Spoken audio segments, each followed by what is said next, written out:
Yes, another tanggap na ganap. Okay, ito yung ginawa natin na drain plug. Ano, kita nyo na singaw pa, hindi pa natin ginalaw yan ha. Kita nyo yung awang, ano. So hindi pa natin ginalaw yan, na oversize na siya. So kailangan natin tanggalin to para makita kung ano talagang problema. So sabi ni sir, lost thread daw. Check muna natin kung talagang lost thread. Kaya samahan nyo akong baklasin yung ating drain plug. So yung gawa natin.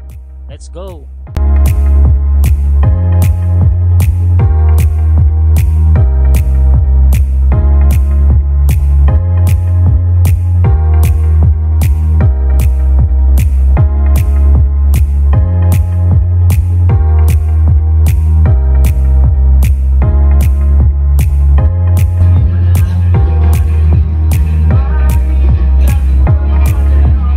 Yun na nga, may dala na si bossing ng hand tap, yung adapter, may sasalpak doon na sleeve, tapos may kasama ng tornilyo. Ngayon, chinek ko yung thread doon sa loob, kapit pa naman siya, kaso baka nung pagka-oversize, hindi lang maayos yung pagkalinis ng bolt na to. So try kong linisan muna, tapos hihigpitan kung hihigpit pa ba nga siya doon, bago natin desisyonan yung oversize, kasi sayang din naman, di ba? So yan o, tingnan nyo. Yan. So yung passing niya sa simula may nakahiga. So dapat ito malinis. Yan. Dapat wala yan. Para pagpasok doon hindi masisira yung thread. So, kasi pagkalas ko kanina kulang lang sa higpit. Kapit pa naman siya eh. So try ko uli. Isasalpak doon.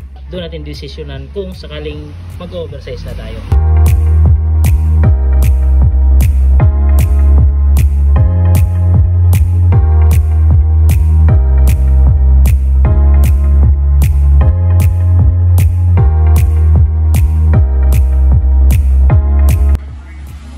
Ayan guys, malinis na siya. Try natin ikabit ulit para malalaman natin kung hihigpit pa ba. Kung hindi na, di mag-oversize talaga ito. Testing natin ikabit.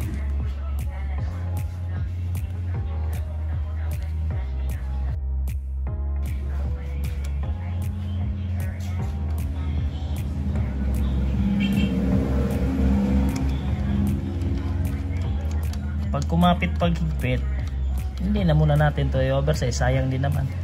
Hindi lang napasagad nung kanina eh, ano, dikit lang. So try natin higpitan todo. Wala naman tayong torque wrench, pero matatansya natin to.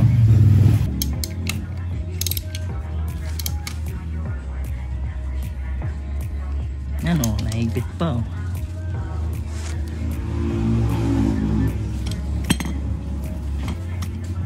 So, sa ngayon hindi ko muna i-oversize, hindi mo na lalagay yung sleeve. Pakausapin ko yung mekanya na pagka nasira na yung thread talaga doon sa loob, at saka tayo mag-oversize o maglalagay doon sa adapter.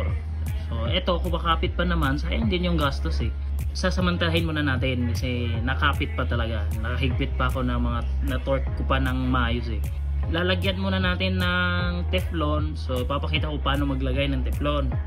So kung ganyan yung higpit niya, dapat sasabay mo yung teflon para kapit pa rin siya doon sa ngipin.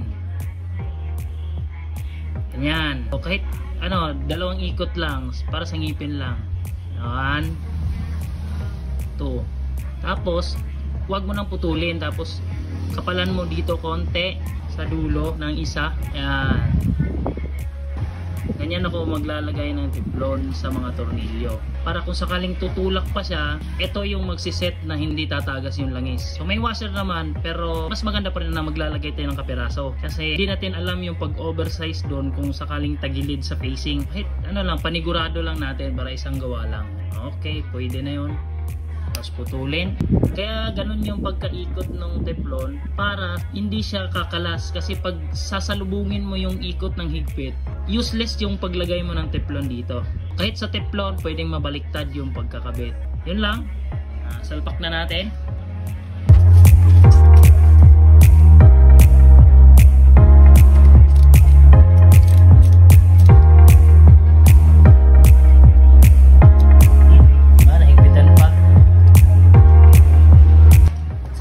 Pagka i-oversize agad, tapos okay pa naman yung thread, so sasamantahin na lang muna, sasamantalahin yun.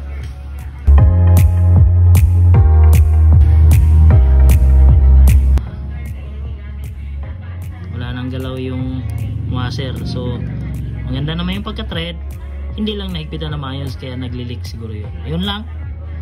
So update ko si Bossing. Kaya nung dumating si Sir, tinanong ko kung napano to. Binanggit niya na oversize na. Problema nga lang, dilaw yung nilagay. So, karamihan kasi sa dilaw na tornilyo is substandard. So mababa, maliit yung diameter. So shout out ako kay Sir C. Hamon. Yan na kami nag-usap. So iniwan niya yung antap niya at yung sleeve. Kung sakali man na masira, gloss thread na talaga yon, doon ko na lang siya sisingilin sa labor na charge ko. Yun lang. Thank you for watching, and Team Machinist at your service.